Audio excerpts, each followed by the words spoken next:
What does it say, you think, about the narrative behind radical candidates across the country? And I don't know whether you would describe yourself as radical. You already mentioned you're not really left-right. You're just going to represent the people of Michigan. But what do you think people are missing when they're saying that? What is radical in our society is the idea that you allow big, powerful corporations worth trillions of dollars or people worth billions of dollars to get to call the shots for the rest of us. That to me is radical. Like, it's a crazy thing. We're the only country in the world that does it this way. That's a radical thing. What I'm talking about is common sense.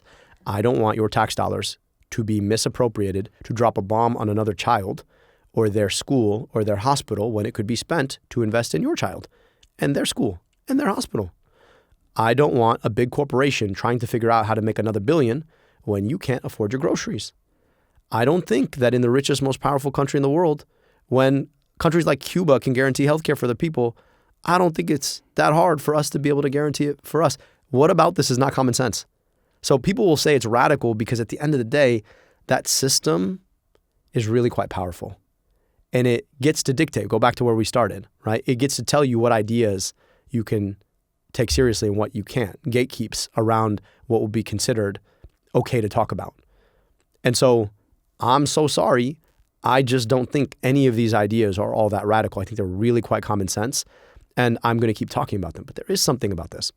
I've been around for a while. This is not my first time running for office. I ran back in 2018. I was saying the same things then.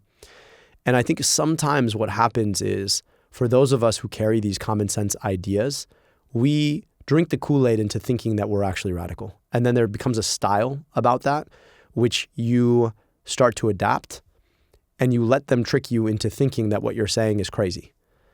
And I just am not going to do that. I've been around long enough. At the end of the day, like everyone's like, well, you can't be serious. I'm like, well, I was serious enough to spend 4 years learning medicine. I think if you don't think I'm serious about this, I just don't think you're serious, right? Because I've actually done the serious part. So I have enough confidence in what I'm saying to keep coming and talking about it. And I'm going to keep coming and talking about it. And over time, when people get used to you talking about it, they start to actually listen to what you're saying. And again, what I'm saying is not particularly radical. It's kind of common sense.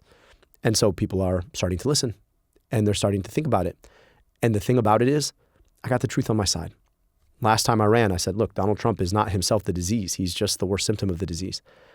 And now, 8 years on, groceries are less affordable. It's harder to afford a home. You are worried about losing your job to a robot. The air you breathe is less pure. The water you drink is less pure. Your kid's school didn't get an upgrade. It looks even older than it did last time. So ask yourself, is what I'm saying consistent with what your experience has been or not? And if it is consistent with what your experience has been, I'm trying to tell you what I want to do to fix. And if it's not, cool, good for you. I'm not going to earn your vote. That's okay with me. But I'm taking a bet that the persistence on the truth is in the end what creates better outcomes. And maybe I say that as a doctor.